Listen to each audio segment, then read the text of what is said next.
ቅዱስ አሐዱ አምላክ አሜን።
ጌልጌላ ማናት? ዛሬ የምንማርበት የትምህርታችን ርዕስ ስለ ጌልጌላ ይሆናል። ጌልጌላ ማነች? ጌልጌላ ምንድነች? በጌልጌላ ምን ተሰራ? ይሄንን እኔ ሳልሆን እግዚአብሔር ያስተምረናል።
ጌልጌላ ማናት?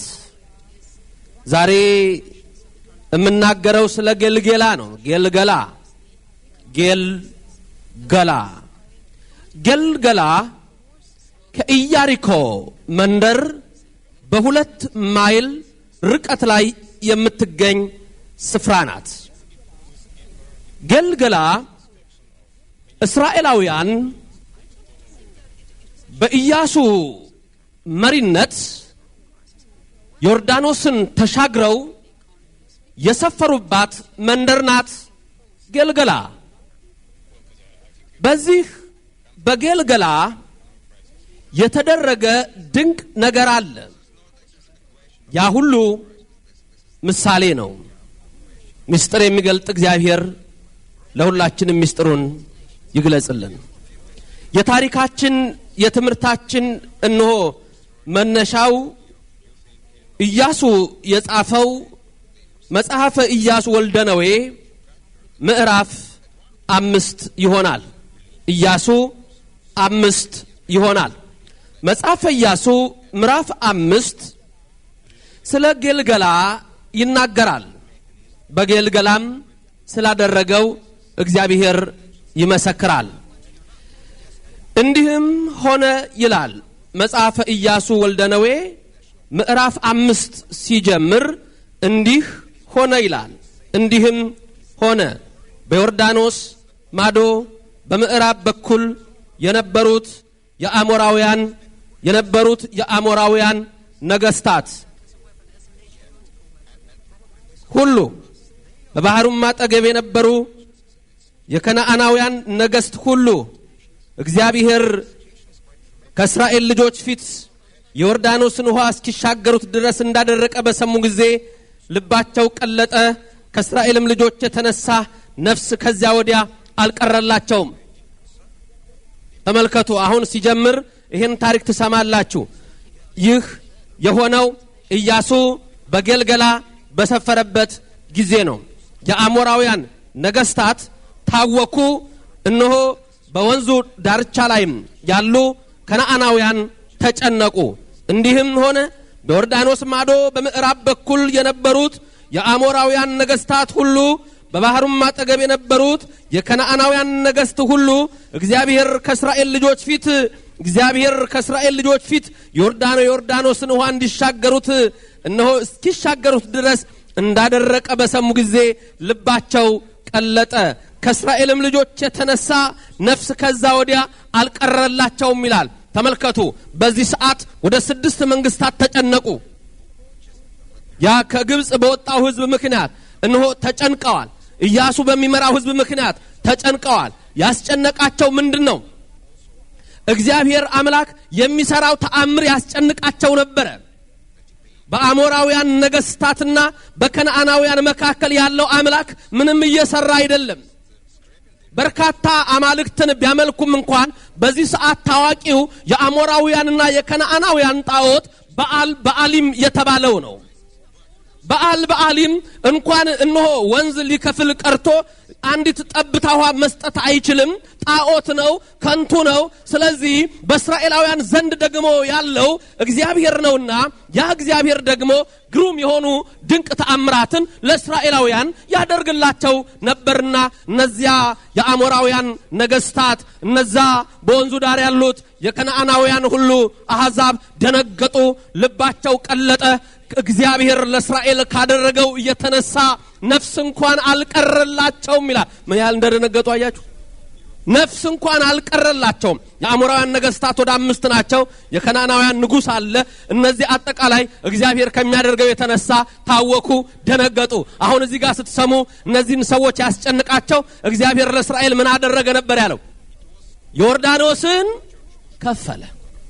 ያ እግዚአብሔር በማደሪያው በታቦቱ ድንቅ የሆነ ግሩም የሆነ ተአምር ነው የሰራው። እግዚአብሔር በማደሪያው በታቦቱ ግሩም ነገር ሰርቷል። የሆነው እንዲህ ነው። እስራኤላውያን ከግብጽ ባርነት ነፃ ሲወጡ ሙሴ እየመራቸው ወጥተዋል። ከዛ በኋላ የነዌ ልጅ ኢያሱ ከሙሴ ቀጥሎ ህዝቡን መርቷል። ወደ ኢያሪኮ እየሄዱ በነበረበት ሰዓት የዛን ጊዜ የዮርዳኖስ ወንዝ እነሆ ከልክ በላይ እንደ ክረምት መልቶ ነበርና ይላል የእስራኤል ልጆች ከወንዙ ምላት የተነሳ ሊሻገሩት አልቻሉም። እግዚአብሔር ግን ለኢያሱ አንድ ነገር አለው። እግዚአብሔር በአንድ ሰው ምክንያት ያናግራል። እግዚአብሔር በአንድ ሰው ምክንያት ለህዝብ መልእክት ይለቃል።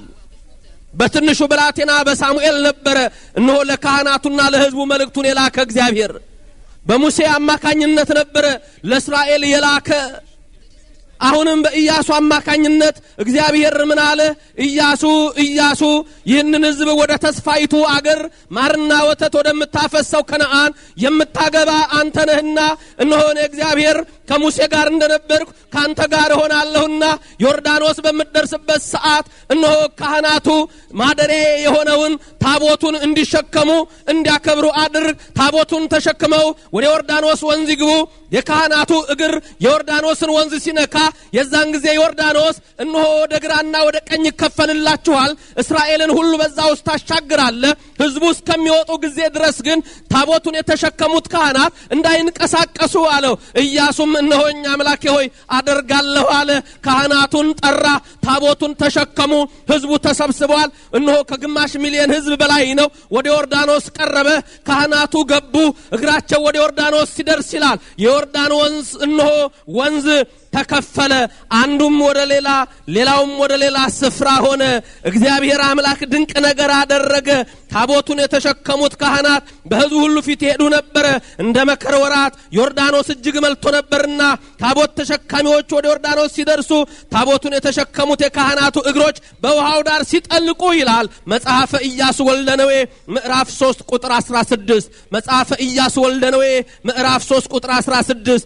አዎ ታቦቱን የተሸከሙት የካህናቱ እግሮች በውሃው ዳር ሲጠልቁ ከላይ የሚወርደው ውሃ ቆመ በጻርታና ተገባለችው አዳም በመትባል ከተማ በሩቅ ቆሞ በአንድ ክምር ተነሳ ወደ አረባ ወደ ጨው ባህር የሚወርደውም እነሆ ውሃ ቀጥ ብሎ ቆመ ይላል የዛን ጊዜ ታቦቱን የተሸከሙት ካህናት ህዝቡ ሁሉ ከወጣ በኋላ እነሆ እነሱም በኢያሱ የመራ ካህናቱ ሲወጡ ውሃው እንደቀደመ ተመለሰ ይሄን ዮርዳኖስ ተሻግረው የሰፈሩ ገልገላ ሰፈሩ ድንቅ የሚሰራ አምላክ ክብር ይግባው ሰምቶ የሚፈጽም አምላክ እሱ አምላክ ነው አለ ኤልያስ በአሊም ሰምቶ አይመልስም ማለት ጣዖት ነው ዳጎን ሰምቶ አይመልስም ማለት ከንቱ ነው ሰምቶ የሚመልስ እሱ አምላክ ነው አለ ኤልያስ ባለፈው ጊዜ ስንመለከት የይሁዳ ንጉስ ኢዮሳፍጥ ምን አለ አንተ እግዚአብሔር ሆይ ሰምተህ ታድናለህ አሉ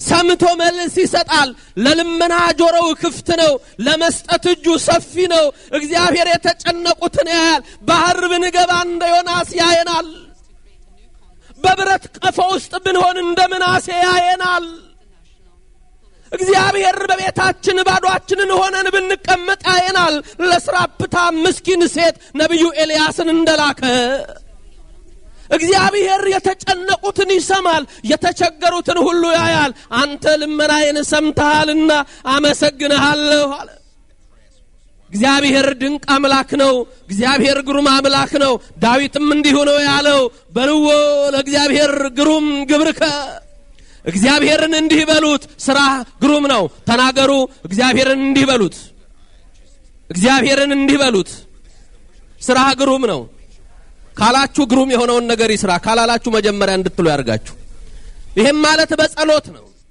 ጣዋት ስንነሳ ስራ ግሩም ነው ማታ ስንተኛ ስራ ግሩም ነው ዛሬ እናቴን በስልክ አወራ ነበር አንድ ነገር አለችኝ ወዲያው ተሰማኝ ባገራችን ያለውን የኑሮ ውድነትና ሁኔታውን ታያላችሁ ምን አለችኝ መሽቶ መንጋቱ አልቀረም መሽቶ መንጋቱ አልቀረም እኔ ወዲያው የእግዚአብሔር ቃል ትዛለኝ ማንንም የማይሰራባት ለሊት ያ ዘካርያስ በትንቢቱ ምዕራፍ 14 ላይ የተናገረባት ሰዓት ለካ የዛን ጊዜ መሽቶ አይነጋም ለካ የቀንና የሌሊት መፈራረቅ እዚሁ ነው ሁሉም ያበቃል ለካ የሚቆምበት ሰዓት አለ ሁሉም ጸጥ የሚልበት የዛን ጊዜ በክብር የሚቆሙት ለምስጋና የሚነሱት ዛሬ የሚያመሰግኑ ናቸው ከዛ ስለደመረን አምላካችን ክብር ምስጋና ይገባው ኢያሱና ህዝቡ ዮርዳኖስን ተሻገሩ እግዚአብሔር ይመስገን አመሰገኑት በገልገላ ሰፈሩ የእስራኤል ህዝብ በኢያሱ መሪነት በካህናቱ ጸሎት ዮርዳኖስን መሻገሩ የእግዚአብሔር ታላቅ ክንድ ይህን መስራቷ የአሞራውያንን ነገስታትና የከነዓናውያንን መሪዎች አስጨነቀ ልባቸው ቀለጠ እግዚአብሔር ካደረገው የተነሳ ፈሩ ስለዚህም ነፍስ አልቀረላቸውም ይላል እግዚአብሔር ግን ይሄን ለምን እንዳደረገ ሲናገር በኢያሱ እንዲህ አለ ቃሉን ላንብበው እግዚአብሔር በልባችን ይጻፈው መጽሐፈ ኢያሱ ወልደ ነዌ ምዕራፍ 4 ቁጥር 19 ህዝቡም በመጀመሪያው ወር በ10ኛው ቀን ከዮርዳኖስ ወጡ በኢያሪኮም ዳርቻ በመስራቅ በኩል በገልገላ ሰፈሩ ከዮርዳኖስም ውስጥ የወሰዷቸውን እነዚያን 12ቱን ድንጋዮች ኢያሱ በገልገላ አቆማቸው። እንግዲህ አሁን ወደ ገልገላ መጣን። ገልገላ የቃሉ ትርጉም የመንከባለያ ስፍራ ማለት ነው። ኃጢአት የሚንከባለልበት፣ ነውር የሚወገድበት፣ ሸለፈት የሚወገድበት ስፍራ ማለት ነው። ገልገላ ኃጢአት የሚወድቅበት ስፍራ፣ ሸለፈት የሚወድቅበት ስፍራ፣ በደል የሚቀልጥበት ስፍራ ማለት ነው ገልገላ። አሁን በገልገላ ኢያሱ ልክ እንደወጣ ልብ በሉ አንድ ነገር አድርጓል። ምን አድርጓል? ቃል ኪዳን አድርጓል። በየት? በገልገላ። አንደኛ ገልገላ ቃል ኪዳን የተደረገባት ስፍራ ናት። አንደኛ ገልገላ ቃል ኪዳን የተደረገባት ስፍራ ናት። ኢያሱ ምን አደረገ? ከወንዙ 12 ድንጋዮች አወጣና በዚያ እንሆ በገልገላ 12ቱን ድንጋዮች ከተከላቸው በኋላ ኢያሱ የተናገረው ቃል ይሄ ነው። ታድለናል። እግዚአብሔር የተናገረውን እንሰማለን፣ ቅዱሳን የተናገሩትን እንሰማለን። አሁን ቀጥታ የምንሰማው ኢያሱ ቅዱስ ሰው የተናገረውን ነው። ይሄ ነው እንግዲህ በረከት ማለት። አምላካችን ምስጉን ይሁን። ከዮርዳኖስም ውስጥ የወሰዷቸውን እነዚያን 12ቱን ድንጋዮች ኢያሱ በገልገላ አቆማቸው። ለእስራኤልም ልጆች እንዲህ ብሎ ተናገራቸው። በሚመጣው ዘመን ልጆቻችሁ አባቶቻቸውን እነዚህ ድንጋዮች ምንድናቸው ብለው ሲጠይቁ ለልጆቻችሁ እንዲህ ብላችሁ ታስታውቋቸዋላችሁ። በሚመጣው ዘመን ልጆቻችሁ አባቶቻቸውን ቢጠይቋቸው አለ። አያችሁ ወደፊት ያለ ነው። የእናንተ ልጆች የልጅ ልጆች አባቶቻችሁን ስለ ሃይማኖት ቢጠይቁ ምን ይነግሯቸዋል? እኔና እናንተን ስለ ሃይማኖታችን የነገሩን እነማን ናቸው? አሁን ኢያሱ የሚለውን ስሙ። በሚመጣው ዘመን ልጆቻችሁ አባቶቻቸውን አያችሁ የእናንተ የልጅ ልጆች ማለት ነው። ኢያሱ እንደሚናገረው እነዛ አባቶቻቸውን ቢጠይቋቸው ስለዚህ ነገር ምን እንደሚሏቸው ነው የሚነግራቸው። ለምሳሌ የኔና የናንተ አንድ ጥያቄ ልጠይቃችሁ። የናንተ አባትና እናት ኦርቶዶክስ ናቸው አይደሉም? የነሱ አባትና እናት ኦርቶዶክስ ናቸው አይደሉም? የነሱ አባትና እናት ኦርቶዶክስ ናቸው አይደሉም? የነሱ አባትና እናት ኦርቶዶክስ ናቸው አይደሉም? ተጠራጠራላችሁ እንዴ? ናቸው አይደሉም? ይሄ የሚሄደው በመጽሐፍ ቅዱስ ባሉ ቅዱሳንና በኦርቶዶክስ አማኞች ብቻ ነው። አውሮፓ ብትሄዱ ብትጠሩ መጨረሻ ላይ ምንድናቸው ሲባል ጣዖት አምላክ ሆነው ይገኛሉ። ልብ ትላላችሁ? ዛሬ መናፍቃን የሆኑ ልጆች፣ ዛሬ እናንተ ጓደኞች መናፍቃን የሆኑትን ውሰዱ። ይሄን ጥያቄ ጠይቋቸው። ኢያሱ እንዳለ ለሚመጣው ትውልዳቸው ለልጅ ልጆቻቸው ሲጠይቋቸው እነዚህ ሰዎች እምነታችሁ ምንድነው ብለው ቢጠይቁ አሁን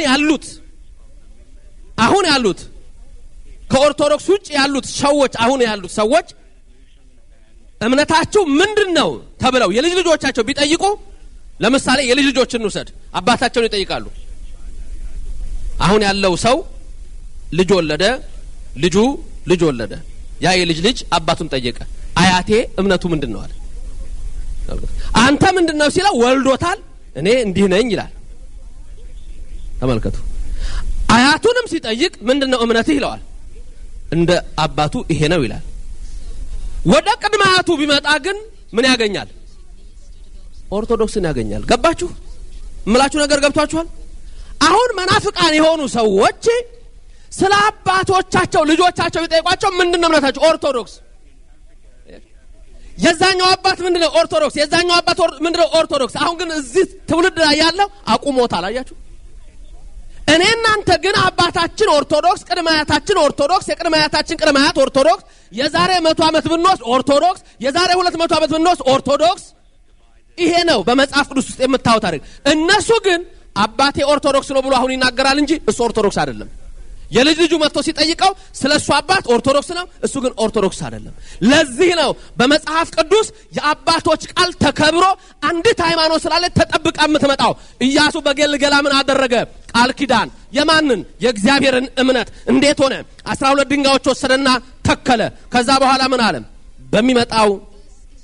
የሚመጣው ትውልድ ሲጠይቃችሁ በሚመጣው ዘመን ልጆቻችሁ አባቶቻቸውን እነዚህ ድንጋዮች ምንድናቸው ብለው ሲጠይቁ ለልጆቻችሁ እንዲህ ብላችሁ ታስታውቃላችሁ እስራኤል ይህን ዮርዳኖስን በደረቅ ተሻገረ እስከንሻገር ድረስ አምላካችሁ የቀይ ባህርን ከፊታችን እንዳደረቀ እንዲሁ እስክትሻገሩ ድረስ አምላካችሁ እግዚአብሔር የዮርዳኖስን ውሃ ከፊታችሁ አደረቀ ይሄውም የእግዚአብሔር እጅ ጠንካራ እንደሆነች የማእጅ ምን እንደሆነች ጠንካራ እንደሆነች የምድር ማህዛብ ሁሉ እንዲያውቁ የእግዚአብሔር እጅ ጠንካራ መሆኗን የአሞራውያን ነገስታት እንዲያውቁ የከነዓን ነገስታት እንዲያውቁ ኢያቡሳውያን እንዲያውቁ አሞራውያን እንዲያውቁ ፌሪዛውያን እንዲያውቁ ሁሉም እንዲረዱ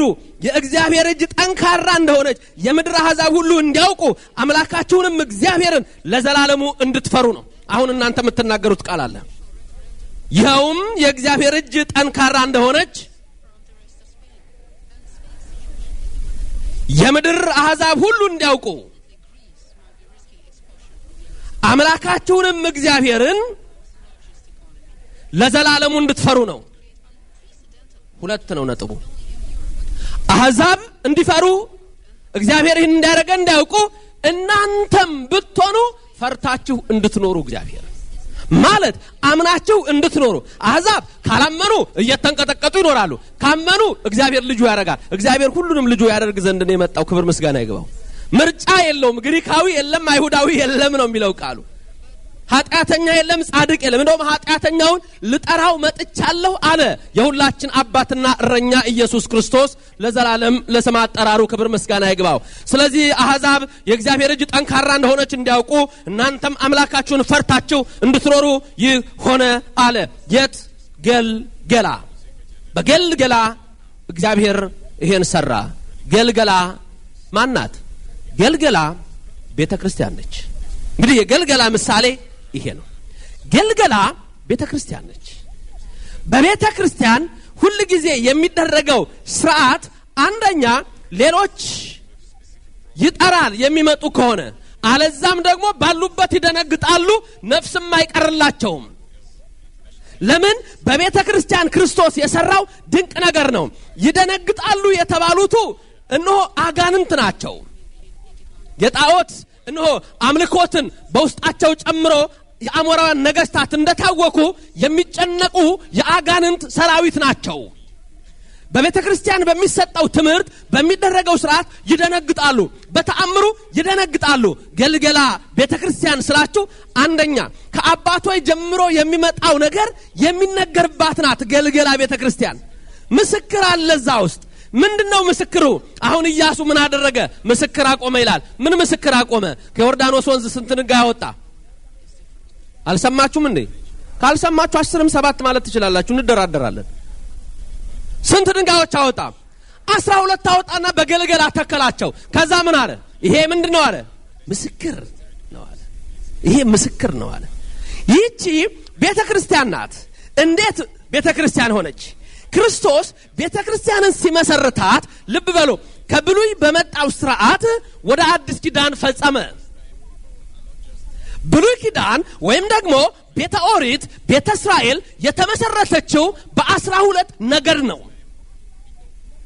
አያችሁ በ12 ነገር ነው ኢያሱ ለምን ድንጋዩን 11 አላደረገም ለምን ድንጋዩን 10 አላደረገም ለምን 12 አደረገው 12 ያደረገበት ምክንያት ልብ በሉ ቤተ አይሁድ ብሉይ የተመሰረተችው በ12ቱ ነገደ እስራኤል በያዕቆብ ልጆች ነው ስለዚህ ክርስትና ደግሞ የተመሰረተችው ጌታ ሲመሰርት በስንት ሐዋርያት ላይ መሰረታት በ12 ሂዱ ዓለምን አስተምሩ አጥምቁ ከዛም የኔ ተከታይ አድርጉት አላቸው ማቴዎስ 28:19 ይሄን ስልጣን ሰጣቸው ቤተ ኦሪት በ12 ቤተ ክርስትና ቤተ ወንጌል በ12 ሰዎች መሰረት ላይ መታለች ገልገላ ይሄን ምስክርነት የተቀመጠባት ስፍራ ናት ስለዚህ ገልገላ ቤተ ክርስቲያን ተብላ ትጠራለች ገልገላ የእመቤታችንም ምሳሌ ናት። አባ ሕርያቆስ ምን ይላል? የኢያሱ የምስክር ሐውልት ነሽ ይላታል ድንግል ማርያምን። ስሟ ምስጉን ይሁን። አንቺ የኢያሱ የምስክር ሐውልት ነሽ ይላል። ዛሬ ለኔና ለናንተ በቤተ ክርስቲያን ውስጥ መኖር፣ ዛሬና ለኔና ለናንተ መዳን፣ ዛሬ ለኔና ለናንተ እነሆ ከሰይጣን ቀንበር መላቀቅ፣ ዛሬ ለኔና ለናንተ የመስቀሉን ተግባር ማወቅ፣ ዛሬ ለኔና ለናንተ ከሞት በኋላ ሕይወት መኖር አምላካችን እግዚአብሔር ከድንግል ማርያም ተወልዶ የሰይጣንን አሰራር አጥፍቶ የሞትን እነሆ ወጥመድ ሰብሮ መውጊያውን አዶልድሞ ከሞት በኋላ ሕይወት እንዳለ ከድንግል ማርያም በተዋህደው ስጋ አሳየን። ምስክራችን ናት ድንግል ማርያም። አዎ ዛሬ ላለው ደግ ስራችን ሁሉ ክርስቶስ የሚከፍለን ከድንግል ማርያም በተዋህደው ስጋ እዚህ መጥቶ በፍርድ ነውና አንቺ የኢያሱ የምስክር ሐውልት ነሽ አላት። ገልገላ ቤተክርስቲያን ዛሬ እነሆ 12ቱን ሐዋርያት በምድር የምታስሩት በሰማይ የታሰረ የምትፈቱት የተፈታ ይሆናል ብሎ ስልጣን ሰጣቸው። ቤተክርስቲያንን እንዲህ መሰረታት። በዚህ ቤተክርስቲያን ውስጥ ልብ በሉ በገልገላ ምን ተደረገ? በገልገላ አንደኛ ዮርዳኖስን ተሻግረው ተአምሩን በዚህ በገልገላ ምስክር አቆሙ። ኢያሱም ልጆቻችሁ የልጅ ልጆቻችሁ ቢጠይቋችሁ ይሄ ነው ብላችሁ ስለ እግዚአብሔር ታላቅ ክንድ ትነግሯቸዋላችሁ አለ። ዛሬ የኛ ቤተክርስቲያን አመጣጧ ከላይ መሰረት አለው። ዝም ብላ አይደለም፣ መሰረት አለው። አንድ ዛፍ እኮ ወገኖቼ ስር አለው። አንድ ዛፍ ግንድ አለው። አንድ ዛፍ ቅርንጫፍ አለው። ካለ አይደለም እንዴ? ዛፉ ካለ ስር አለው አይደለም እንዴ? ዝም ብሎ እንደው የቆመ ግንድስ የተተከለ ስር አለው? ግንድ አለው? አለው። ራሱ ግንድ አይደል እንዴ? ራሱ እኮ ግንድ ነው። ቅርንጫፍ አለው? ሕይወት አለው? የለው። መናፍቃን እንደዛ ደረቅ ግንድ ናቸው። በእውነተኛይቱ ሃይማኖት የሚኖር ግን ስራ አለው። ስሮቻችን አባቶቻችን ሐዋርያት ነቢያት ናቸው። አያችሁ፣ ሐዋርያት ነቢያት ስሮቻችን ናቸው። ከነሱ የሚመጣው ነገር ወደኛ ያልፋል፣ ከኛ ደግሞ ወደ ልጆቻችን ያልፋል። ቅርንጫፉ ከዛ ፍሬ ያፈራና ያ ደግሞ እንደገና ዛፍ ስር እየሆነ ይመጣል። የማይቋረጥ ሂደት በዚህ ቤተክርስቲያን የማይቋረጥ ሂደት። አባቶቻችሁ ልጆቻቸው ወልደው ልጆቻቸው ቢጠይቋቸው ልጆቻችሁ የሚመጣው ትውልድ ቢጠይቃቸው አለ ይሄን ተነግሯቸዋላችሁ። እኛ ለዚህ ነው ከላይ የመጣልን ዛሬ የምንናገረው። እኔ አሁን የምነግራችሁ በጠቅላላ አሁን የመጣሁት እዚህ ጋር የመጣሁት ነገር አለ። አያችሁ፣ እዚህ ጋር የመጣሁት አሁን ለምሳሌ በካቶሊክ እምነት ስንሄድ 4ኛው ክፍለ ዘመን ላይ ይቆማል። በፕሮቴስታንት እምነት ስንሄድ 16ኛው ክፍለ ዘመን ላይ ይቆማል። ምክንያቱም አባቴ ብሎ የሚጠራው ማርቲን ሉተር ጆን ካልቪንን ነው። ከዛ መሄድ አይችልም። አያችሁ፣ ስለዚህ ከላይ የመጣ መሰረታዊ ነገር ያስፈልገዋል። ገልገላ ቤተክርስቲያን እንዲህ የተመሰረተባት ናት። ስለዚህ በዚህ ቤተክርስቲያን የሚሰራው ስራ አጋንንትን ያስደነግጣቸዋል፣ ይታወካሉ። ይሄን ሲሰሙ እኮ ነው እንዲህ ሆነ ያለው። በዮርዳኖስ ማዶ በምዕራብ የሚኖሩት የአሞራውያን ነገስታትና የከነዓናውያን ንጉስ ታወኩ፣ ልባቸው ቀለጠ። እግዚአብሔር ለእስራኤል ያደረገውን ሰሙ። ስለዚህ ነፍስም አልቀረላቸውም። አያችሁ፣ ነፍስም አልቀረላቸውም ይላል። ስለዚህ የዛን ጊዜ እነሆ እነዚህ ተጨነቁ። በገልገላ የሚደረገው ተአምር፣ በእመቤታችን የተሰራው ተአምር አጋንንትን አስጨነቀ ማለት ነው። ገልገላ ቤተክርስቲያን ናት። አንድም ድንግል ማርያም እግዚአብሔር በሷ የሰራው ስራ አጋንንትን አስጨነቀ፣ ያስጨንቃል። ታወኩ። ሄሮድስ ታወከኩ። እንድትሰደድ ያደረገው ታወከ። በሕፃኑ ታወከ። በብላቴናው ታወከ። የታወከው ሄሮድስ በስጋው እንዳይመስላችሁ ልቡ ውስጥ የገባው የሰይጣን መንፈስ ሄሮድስ እንድታወክ አደረገው። ሄሮድስ ተጨነቀ። ከዛ በኋላ እንደውም እንደ እብድ ሆነ። 144,000 ሕፃናት ለመግደል በቃ። ይሄ እንግዲህ መታወክ ነው። ሰይጣን ውስጡ ገብቷል። ገልገላ። ከዚያ በገልገላ ሌላ አንድ ተአምር ተሰራ። እግዚአብሔር ዮርዳኖስን ተሻግረው የእስራኤል ልጆች በገልገላ እንደሰፈሩ ለኢያሱ ሌላ መልእክት ሰጠው። ኢያሱ አለው። አቤት አለ። አሁን ባልጩት ታነሳና በበረሃ የተወለዱትን የእስራኤል ልጆች ወንዶቹን ግረዛቸው አለው። ምክንያቱም በበረሃ ውስጥ የተወለዱት አልተገረዙም ነበርና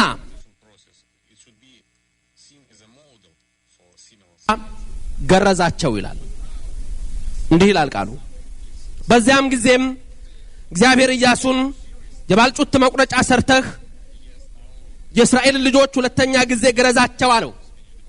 ሁለተኛ ጊዜ ማለት በግብጽ ተገርዘዋል፣ በበረሃ የተወለዱትን ግረዝ ነው። ኢያሱም የባልጩት መቁረጫ ሰርቶ የግርዛት ኮረብታ በተባለ ስፍራ የእስራኤል ልጆች ገረዘ ይላል። የግርዛት ኮረብታ በተባለበት ስፍራ የእስራኤል ልጆች ገረዘ። ምንድነው መገረዝ? ለምንድነው ይሄ? ምንድነው ነበር ትእዛዙ? ምንድነው ስንል እግዚአብሔር ለአብርሃም የሰጠው ትእዛዝ ሲሆን ሕግና ሥርዓቴን በስጋችሁ ላይ አትማለሁ ብሏል እግዚአብሔር። ስለዚህ ወንዶች ልጆች በተወለዱ ጊዜ እንዲገዘሩ ተደርጎ ያ መገዘር የዕብራዊ ወይም የእስራኤላዊ እነሆ የኦሪት ሰው ወይም ደግሞ የዛ አባል ለመሆኑ እንደ ምልክት ወስዷል። ስለዚህ በዛ ሰዓት ወንዶች ሁሉ እንዲገረዙ እግዚአብሔር ትእዛዝ ሰጥቶ ነበር። ይህንን ለመጀመሪያ ጊዜ ለአብርሃም ነው የሰጠው። ይህንንም በዘፍጥረት 17 ከ7 እስከ 13 ታገኛላችሁ። ኦሪት ዘፍጥረት ምዕራፍ 17 ከቁጥር 7 እስከ 13 እግዚአብሔር አብርሃምን ምን አለው? ወእሰይም ኪዳኔ ማእከሌ ወማእከሌከ ኪዳኔን አለው እግዚአብሔር። ኪዳኔን ባንተና በኔ መካከል አደርጋለሁ አለው እግዚአብሔር ይላል። ያም ኪዳን ምንድነው? የመገረዝ ኪዳን ነበረ። በአዲስ ኪዳን ጥምቀት እንደተሰጠች በብሉይ የተሰጠው መገረዝ ወይም መገዘር ነበረ። ስለዚህም እግዚአብሔር ምን አለ? ወእሰይም ኪዳኔ ኪዳኔን እሰይማለሁ ማእከሌ ወማእከሌከ ባንተና በኔ መካከል ኪዳን ይኖራል። ምን አይነት ኪዳን ሲል ወለሕፃን ትገርዝዎ በሳምንት ዕለት አንድ ወንድ በሚወለድበት ጊዜ በስምንተኛው ቀን ትገርዘዋለህ አለው። ይህም የመገረዝ እነሆ ኪዳን ለአብርሃም ተሰጠ። ከዛ እግዚአብሔር እንዲህ ተናገረ። ወትኩን ሥርዓትየ ውስተ ሥጋክሙ ለኪዳኔ ዘለዓለም ይህም በስጋችሁ ላይ የምሰጠው የዘላለም ኪዳኔ ነው አለ። ስለዚህ መገረዝ በዛን ሰዓት ኪዳን ሆኖ ተሰጥቷል። ለአብርሃም የተሰጠው ይህ ኪዳን ለልጅ ልጆች ለዘላለም ነው ያለው እግዚአብሔር። ተመልከቱ፣ ለኪዳኔ ዘለዓለም ለዘላለም የሚሆን ኪዳን ነው አለ። ስለዚህም ያ ኪዳን እየተላለፈ መጥቷል። በክርስትናም ዘመን ወንዶች የሚገረዙበቱ ምክንያት ይሄ ነው። ለምን? ለዘላለም ነው። እርግጥ በዛን ዘመን ይገረዙ የነበሩት በእስራኤል የሚኖሩና በኢትዮጵያ የሚኖሩ ሰዎች ናቸው። ሌላው ይሄንን ሕግ አያውቅም።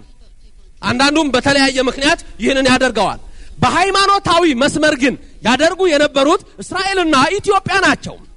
ይሄንን እስራኤላውያንና ኢትዮጵያውያን እንደምን ያስቡታል? ኪዳን ነው። ልክ ነው፣ ኪዳን ነው። እግዚአብሔር ምን አለ? ወእሰይም ኪዳኔን እሰይማለሁ አለ። ያንን ኪዳን የምሰይመው ባንተና በልጆችህ መካከልም ነው አለው። ባንተ ብቻ አይቀርም አለው አብርሃምን። ባንተና በልጅ ልጆችህ አለው። እኔና እናንተ የአብርሃም የልጅ ልጆች ነንና ይሄ ኪዳን እኔና እናንተ ጋር ይሰራል። ቅድም እንደምላችሁ ነው፣ ሌላ ሰው ጋር አይሰራም። እኔና እናንተ ጋር ግን የኢትዮጵያውያን ልጆች ኦርቶዶክሳውያን በኢትዮጵያ ያለን እነሆ ይሄ ኪዳን ከልጅ ልጅ ይመጣል። ራሱ እግዚአብሔር ምንድነው ያለው? ይሄንን ሥርዓቴ ነው። ወትኩን ሥርዓቴ ውስተ ሥጋክሙ አያችሁ፣ ሕጌ በስጋችሁ ላይ ይሆናል አለ። ይሄን ኪዳን እግዚአብሔር ሰጥቷል። ለዚህ እኮ ነው ጳውሎስ ጢሞቴዎስን የገረዘው በአዲስ ኪዳን። የሐዋርያት ሥራ ምዕራፍ 16 ከቁጥር 1 ጀምሮ ብታዩ በደርቤን ልስጥራን ከደረሰ በኋላ ቅዱስ ጳውሎስ የዛች ያመነችቱን የአይሁድ ልጅና አባቱ ግሪካዊ ነው ጢሞቴዎስ፣ እናቱ እስራኤላዊት አይሁድ ናት። እሷ ያመነች ክርስቲያን ሆናለች። እሱ ራሱ ጢሞቴዎስ አምኖ ክርስቲያን ሲሆን የዛን ጊዜ ጳውሎስ በልስጥራን ደርቤን ጢሞቴዎስን ገርዞ አስከተለው ይላል። አያችሁ፣ ገርዞ አስከተለው። አንዳንድ ሰዎች በብሉይ ብቻ ቀርቷል አልቆለታል የሚል አስተሳሰብ ይኖራቸዋል ከፈረንጅ ጠጋ ሲሉ። በህጉና በስርዓቱ ስናየው ግን እግዚአብሔር ያዘዘንን ነገር ወገኖቼ ዛሬ እነከሌ ሰልጥነዋልና ስለነሱ ህጋችንን አንጥልም እነከሌ ይሄን ተከትለዋልና ስለነሱ ብለን ህጋችንን አንጥልም አንድ ሰው ትዝ ይለኛል አዲስ አበባ በጣም ትልቅ ቦታ የሚሰራ ሰው እና መጥቶ ሲያናግረኝ ነው ዲያቆን ዘበነ አቤት አልኩት የኛ ቤተ ክርስቲያን አንዳንድ ነገሮችን እኮ ማሻሻል አለባት ለምሳሌ ምን ማሻሻል አለብን አሁን ቅዳሴው ጠዋት 4 ሰዓት ቢሆን ወይም 5 ሰዓት በዛ ሰዓት ቢሆን ምን ለውጥ አለው አልኩ አንደኛ ሰው ሳይጨነቅ እንቅልፉን ተኝቶ ይመጣል ሁለተኛ ቁርስ ነገር አድርጎ ይመጣል አያችሁ ምክንያቱም ሰውየው የሥራው ጸባይ ወደ ውጭ ያስወጣዋል ወደ ውጭ ስለሚያስወጣው ያያል እውነቱን ነው ድብና አርገው በልተው ነው የሚመጡት ጠጥተው ነው የሚመጡት እውነትም ተኝተው ነው የሚያስጨንቅ ነገር የለም ለሊት ማህሌት የለም ሰዓታት የለም ስለ ነፍስ ስለማይኖር አንተም እኮ የተጋባብ መጣል ሁዱድ እኮ ተኝተሃል እኮ የለህም አንቺም እኮ ሞቆሻል አያችሁ ሳናውቀው መበላት አለ እንዴ ሳናውቀው መሸርሸር አለ እንዴ ሳናውቀው መወሰድ አለ እንዴ በሃይማኖትስ አልነቅፍህም አለ የእግዚአብሔር መንፈስ ለዮሐንስ ሲናገር ዮሐንስ ስለ አማኞችና ዛሬ ግን ፍቅራቸውን ስለተውት ሲናገር የቀደመ ፍቅርህን ስለተውክ ግን እነሆ እምነቅፍህ ነገር አለኝ ኤልዛቤልን መቃወምህንም ደስ ይለኛል ግን የቀደመ ፍቅርህን ትተሃል ለእግዚአብሔር ያለ ፍቅርህን ትተሃል ለቤተ መቅደስ ያለህን ፍቅር ትተሃል የቀደመው ፍቅር ስለተው በዚህ ነቅፋለሁ ይላል እግዚአብሔር ቃል አይ ሁለት ስትመለከቱ እንታገኛላችሁ ስለዚህ ዛሬ ብዙዎች ወገኖቼ ስለ ቤተ ክርስቲያን ሲያስቡ ብዙ ነገር አሉ እኛ ግን እግዚአብሔር ይመስገን አባቶቻችን ከሰጡን ወደ ግራም ወደ ቀኝም አንልም ስለዚህ ጳውሎስ ጢሞቴዎስን ገረዘና ምን አለ አባቶቻችሁ ከሰጧችሁ ሥርዓትና ወግ ወደ ቀኝም ወደ ግራም እንዳትሉ አላቸው ይላል የሐዋርያት ሥራ 16ን ከ1 ጀምራችሁ ስታነቡ ይሄን ቃል ታገኛለ ከተሰጠው ትእዛዝ ወደ ቀኝም ወደ ግራም አትበሉ ኢያሱ ህዝቡን ሊመራ ያበቃው ገልጌላ ያደረሰው ገና መጽሐፈ ኢያሱ ምዕራፍ 1 ስትመለከቱ እግዚአብሔር ምን እንዳለው ትመለከታላችሁ ምን አለው መሰላችሁ በመተደበት ሁሉ አምላክ እግዚአብሔር ካንተ ጋር ነውና ጽና አይዞ አትፍራ አትደንግጥ ብዬ አዝዣለሁ ስለዚህ መንገድህ የተቀና እንዲሆን ወደ ቀኝም ወደ ግራም አትበል የዚህ ህግ መጽሐፍ ከአፍህ አይለይ መጽሐፈ ኢያሱ ምዕራፍ 1 ቁጥር 7 መጽሐፈ ኢያሱ ምዕራፍ 1 ቁጥር 7 የዚህ መጽሐፍ ህግ ካንተ እንዳይለይ ከሰጠው ህግ ወደ ቀኝም ወደ ግራም አትበል የትም ሂድ ግብጽም ሁን በበረሃው ግባ በቃዴስ በርኔም ሁን ዮርዳኖስም ግባ ቀይ ባህርንም ተሻገር የትም ግባ ከናንም ግባ ህጌን አትተው እንግዲህ እግዚአብሔር ይሄን ይላል እኔ የምናገረው የኔን ቃል አይደለም ሰዎች ሲናገሩ ልብ ብላችሁ ስሙ ህጉ ምን ይላል በሏቸው እኔ እንዲህ መስለኛል የሚልህን የምትቀበል ከሆነ አንተ ራሱ በውሃ ላይ ያለ ሐመረኛ የሌለህ መንዳትም መዋኘትም የማትችል ከንቱ ሰው ሆነሃል የእግዚአብሔር ነገር የሚነግርህን ስማ የብዙ ሰዎች ችግር ዛሬ ሰው እየሰሙ ተቸግረዋል እግዚአብሔር ምን ይላል አያችሁ አሁን እዚህ የተሰበሰባችሁት እኔ የምለውን ቃል ብቻ ሰምታችሁ ለመሄድ አለ እኔ የምናገረው ከኔ ከሆነ አትቀበሉኝ የእግዚአብሔር ቃል ምን ይላል አሁን ምን እንነጋገረው ስለሱ ነው ምን ይላል የእግዚአብሔር ቃል ከህጌ ፈቀቅ አትበል ስለዚህ እግዚአብሔር ለአብርሃም ምን አለው ወእሰይም ኪዳኔን እሰይማለሁ የምሰይመው ደግሞ አለው ህግና ሥርዓቴን ወትኩን ሥርዓቴ ውስተ ሥጋክሙ በሥጋችሁ ላይ እሰይማታለሁ አለ ምንን መገረዝን ይህች መገረዝ ለአብርሃም ተሰጣለች ለዘላለም ቃል ኪዳን ነች አለ ስለዚህ እስራኤል በግብጽ ሲኖሩ ይገረዙ ነበር አይገረዙም ይገረዙ ነበር ከዛስ ወጡ የ40 ዓመት ጉዞ ግን መከራ ነበረው ኢያሱ ህዝቡን እየመራ ነው አስጨናቂ ነው ስለዚህ በዛ በረሃ ውስጥ የተወለዱም አሉ የተወለዱትን ልጆች ደግሞ እንዲገርዝ እዚህ ጋር ለኢያሱ ትእዛዝ መጣ ኢያሱም የግርዛት ኮረብታ በተባለው በገልገላ እነዛን የእስራኤል ልጆች ገረዛቸው ከዛ እግዚአብሔር እንደገና ኢያሱን አናገረው እግዚአብሔር ሁላችን ይናገር እግዚአብሔር ኢያሱ ምን አለው ኢያሱ ዛሬ የግብጽን ነውር ከናንተ ላይ አንከባልያለሁ አለው። የዚያም ስፍራ ስም ጌልገላ ተብሎ ተጠራ። እግዚአብሔር ኢያሱን ምን አለው? የግብጽን ነውር ዛሬ ከናንተ ላይ አንከባልያለሁ፣ የዛም ስፍራ ስም ጌልገላ ተብሎ ተጠራ ይላል መጽሐፈ ኢያሱ ወልደ ነዌ ምዕራፍ 5 ቁጥር 9 ላይ ይሄን ቃል ታገኛላችሁ።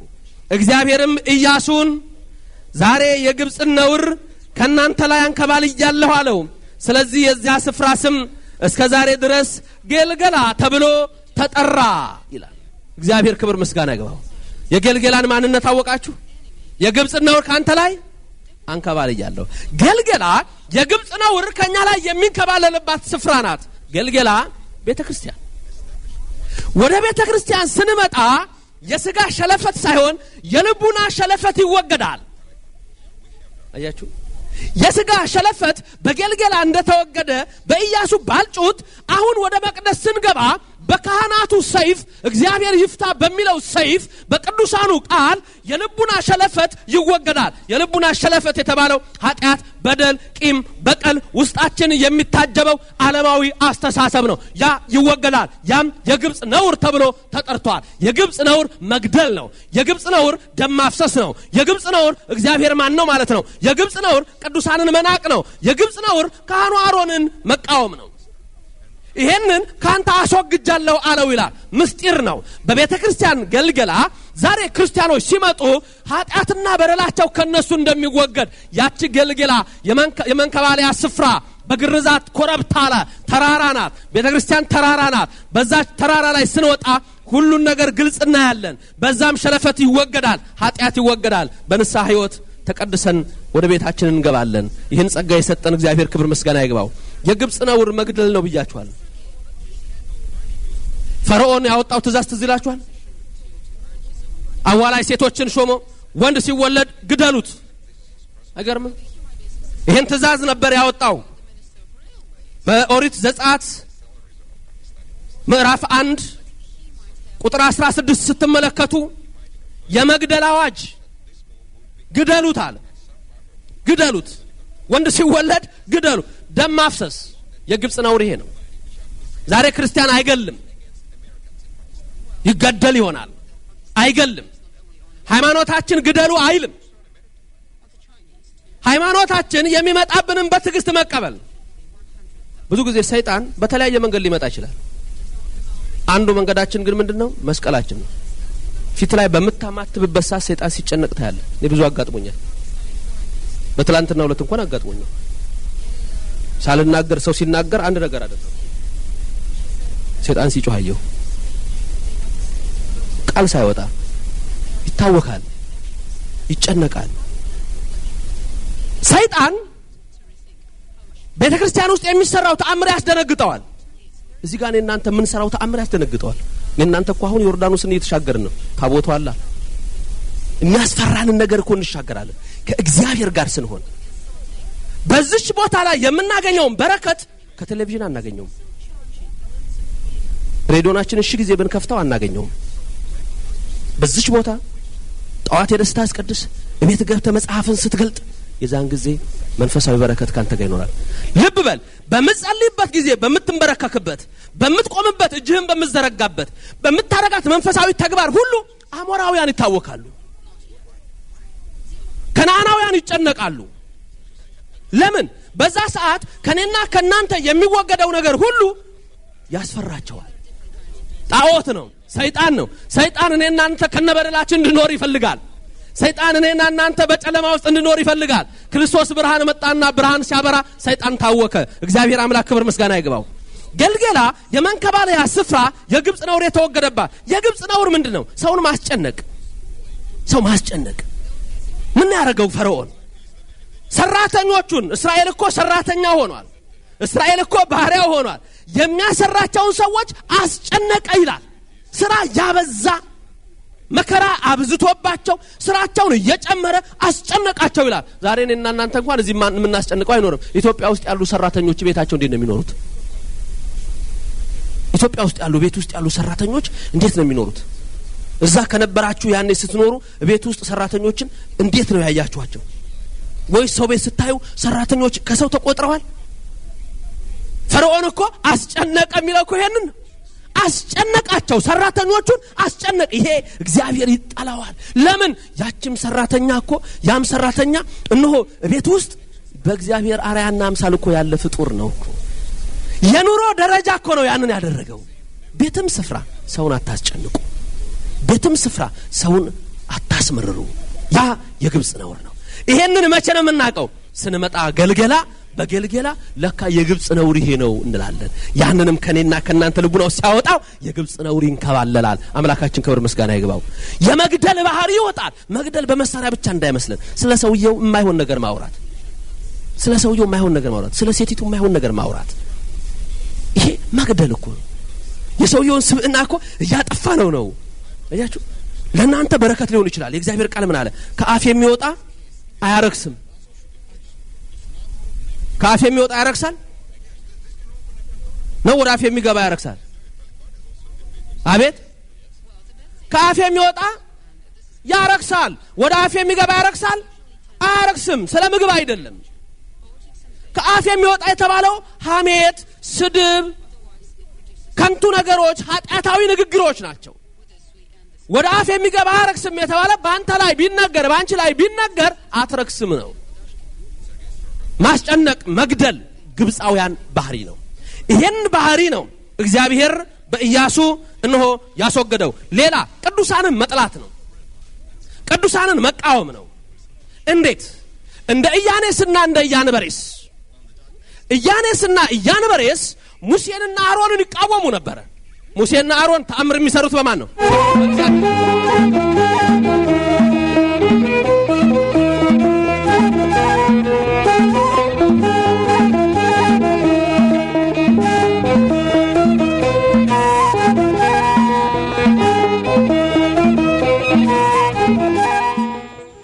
እግዚአብሔር አምላካችን ያስተማሩንን የገሰጹንን መምህራችንን ቃለ ሕይወትን ያሰማልን፣ በእድሜ በጤናም ይጠብቅልን። እስከዚህ ሰዓት ያደረሰን አምላካችን እግዚአብሔር ክብርና ምስጋና ለእርሱ ይሁን።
ምስጋና ቀርባለሁ ለሰራዊት ጌታ፣ ምስጋና ቀርባለሁ ለሰራዊት ጌታ።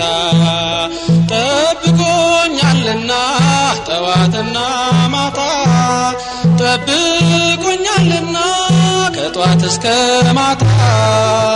ምስጋና ቀርባለሁ ለሰራዊት ጌታ፣ ምስጋና ቀርባለሁ ለሰራዊት ጌታ።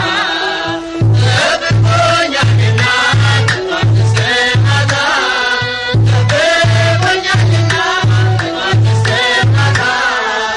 ምስጋና ቀርባለሁ ለሰራዊት ጌታ፣ ምስጋና ቀርባለሁ ለሰራዊት ጌታ።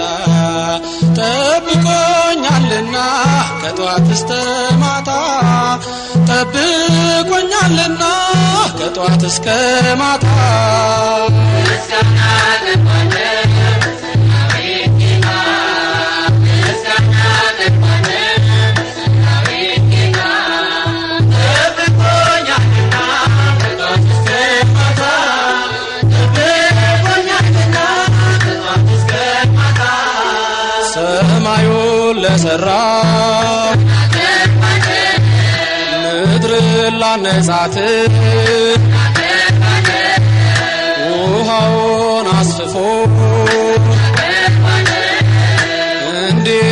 አባት ለያዕቆብ አምላክ ሁሉን ለሚያደርገው ጠብቆኛልና ተመስገን ልበለው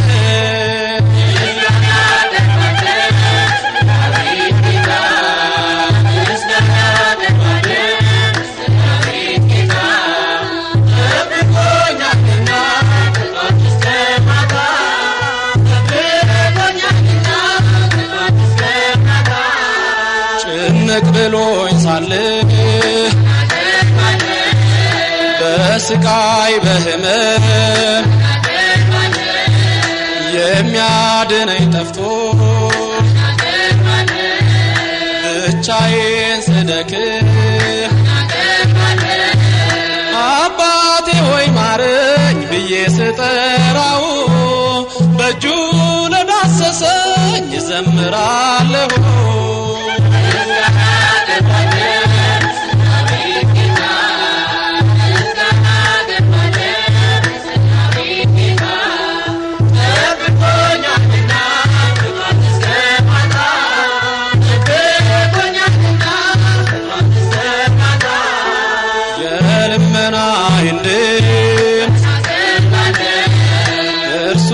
ሰምቷልና ጆሮን ወደኔ አዘን ብሏልና በክብር ዙፋኑ በሰማይ ለታየው እልል እልል ብዬ እኔም ላመስግነው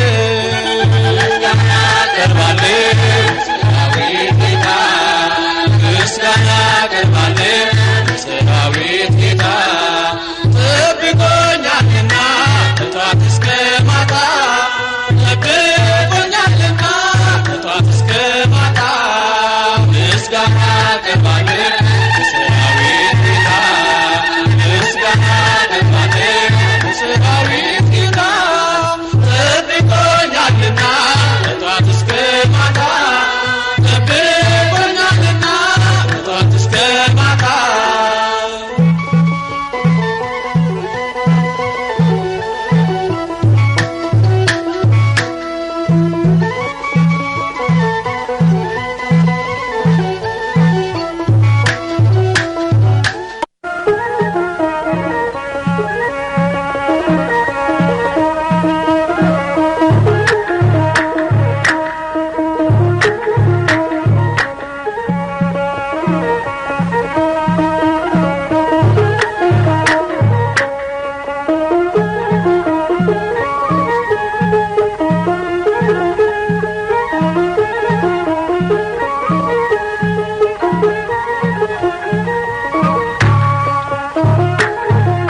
ደግፊ በእጆችሽ አጽናኝ አጽናኝ ልጽና በፊትሽ ልመናዬን ስሚ ደግፊ በእጆችሽ ልመናዬን ስሚ ደግፊ በእጆችሽ አጽናኝ አጽናኝ ልጽና በፊትሽ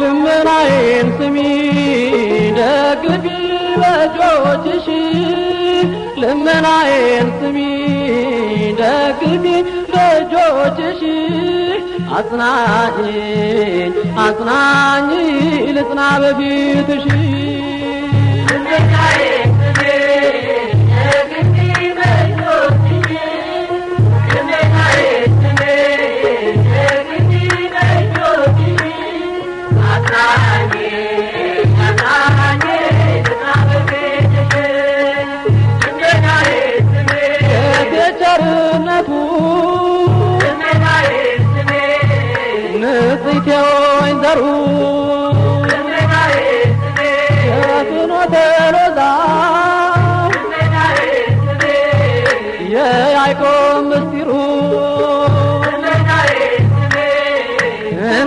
እናታችን ማርያም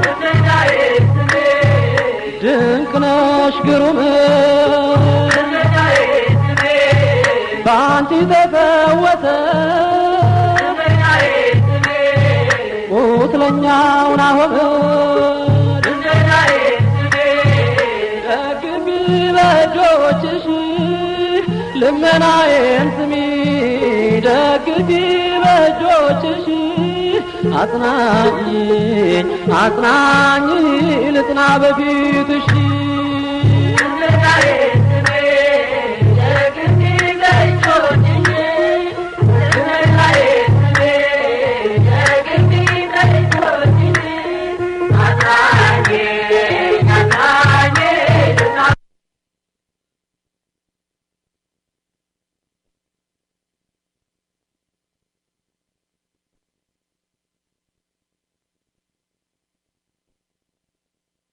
ያደመጣችሁትን የድምጸ ተዋህዶ የሬዲዮ መርሃ ግብር ያቀረበላችሁ በኢትዮጵያ ኦርቶዶክስ ተዋህዶ ቤተክርስቲያን እምነትና ሥርዓት የከሳቴ ብርሃን የትምህርትና የበጎ አድራጎት ማዕከል። The preceding program was brought to you by Kesate Berham Association.